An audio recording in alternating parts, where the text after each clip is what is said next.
Some philosophical issues, perhaps one of the more difficult tasks for a beginner in computer science, involves the separation of science fiction from science, and nowhere is this distinction more clouded than in the area of artificial intelligence, although the major thrust behind the subject is merely to build machines that are able to forge ahead in uncontrolled environments without relying on human backup, and thus better serve the human race. The popular press would have us believe that computer scientists are striving to build mechanical humans.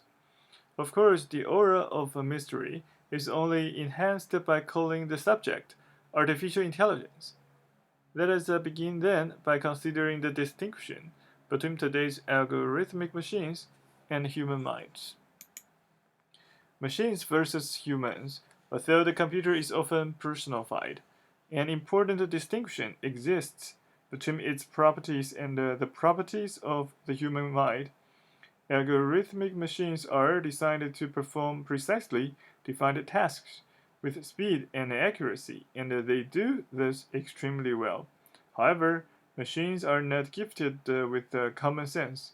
When faced with a situation not foreseen by the programmer, the machine's performance is likely to deteriorate rapidly. The human mind, although often floundering on complex computations, is capable of understanding and reasoning.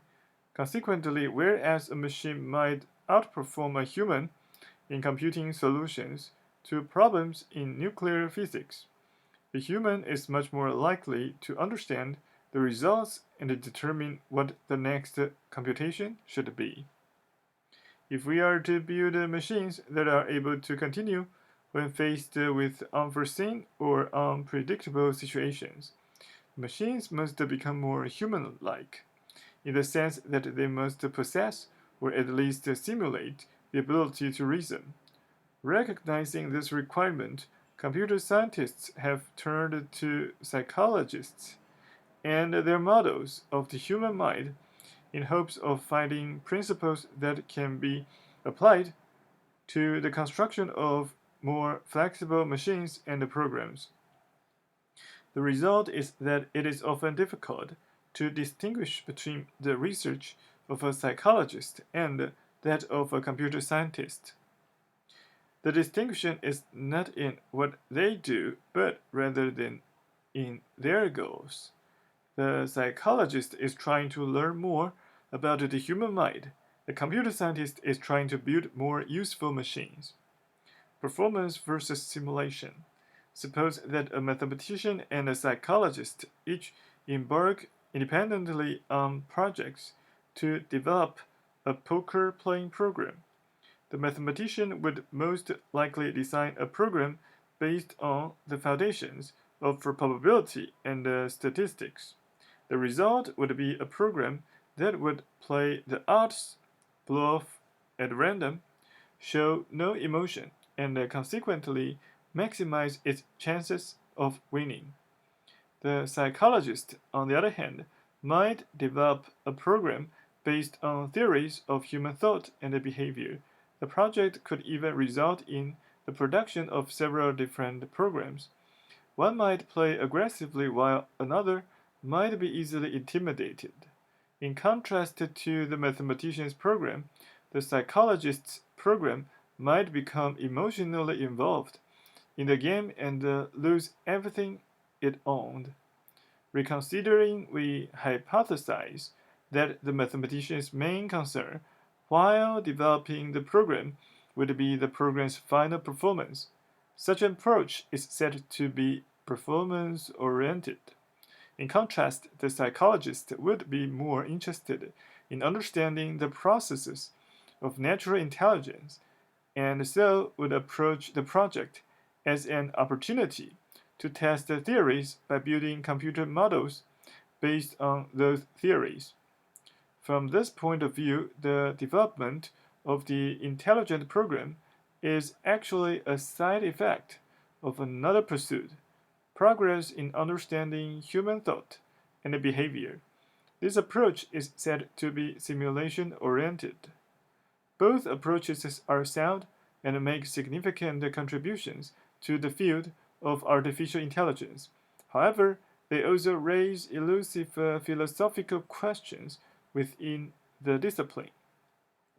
Consider, for example, the discussion that might ensue if a group is asked to decide whether the programs possess intelligence, and if so, which program is more intelligent. Is intelligence measured by the ability to win or the ability to be human like? Intelligence as an interior characteristic. The difficulty in determining whether or not a program possesses intelligence is rooted in the difficulty of distinguishing between the mere appearance of intelligence and its actual existence. In the final analysis, intelligence is an interior characteristic whose existence is detected from the outside only indirectly in the context of a stimulus-reaction dialogue.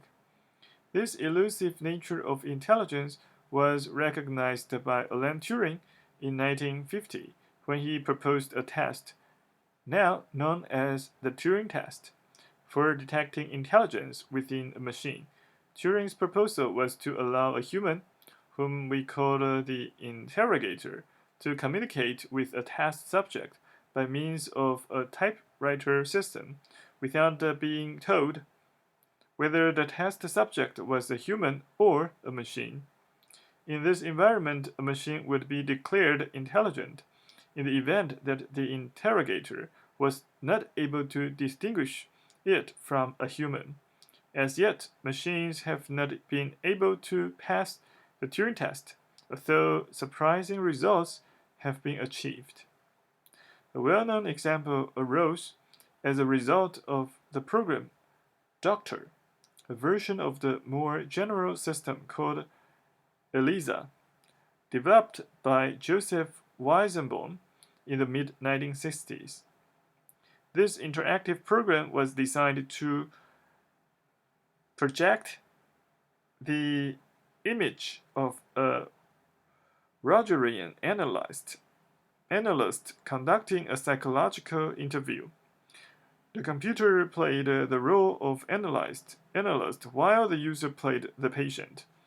Internally, all the doctor did was restructure the statements made by the patient according to some well-defined rules and direct them back to the terminal screen. For example, in response to a statement such as, "I'm tired today," doctor might have replied with, "Why do you think you are tired today?" If doctor was able to recognize the sentence structure, it merely responded with something like, "Go on," or "That's very interesting." Weizenbaum's purpose in developing Doctor dealt with the study of natural language communication. From this point of view, the subject of psychotherapy played the secondary role of providing an environment or a domain of discourse in which the program could function. To Weizenbaum's dismay, however, several psychologists proposed using the program for actual psychotherapy. The Rogerian thesis is that the patient, not the analyst, should lead the discussion during the therapeutic section, and thus they argued a computer could possibly conduct a discussion as well as a therapist could. Moreover, Doctor projected the image of comprehension so strongly that many who communicated with it found themselves relating intimate thoughts and feelings and, in many cases, actually becoming subservient to the machine's question and answer dialogue. The result was that moral as well as technical issues were raised. An intelligent machine with such philosophical questions residing at the very foundation of artificial intelligence, it is not surprising that much of the subject is accompanied by an aura of mystery, often exploited by both the news media and the fiction writers. In an effort to get our feet firmly on the ground, let us consider the design of a machine having elementary intelligence properties. Our Let us machine consider takes the the design form of the machine metal having box elementary equipped with intelligence a gripper, properties. a video Our camera, machine takes and a the finger form of with a a rubber metal box and equipped so that it with does a not gripper, slip a video camera, when pushing something. and a finger with a rubber, Imagine such a machine so that next it does to not a table slip on which when an pushing 8 something. puzzle is placed. This is a puzzle consisting of 8 square Imagine such a tiles machine. labeled 1 through 8 mounted in a frame capable of holding a total of 9 such tiles in 3 rows and 3 columns. Among the tiles in the frame, then is a vacancy into which any of the adjacent tiles can be pushed.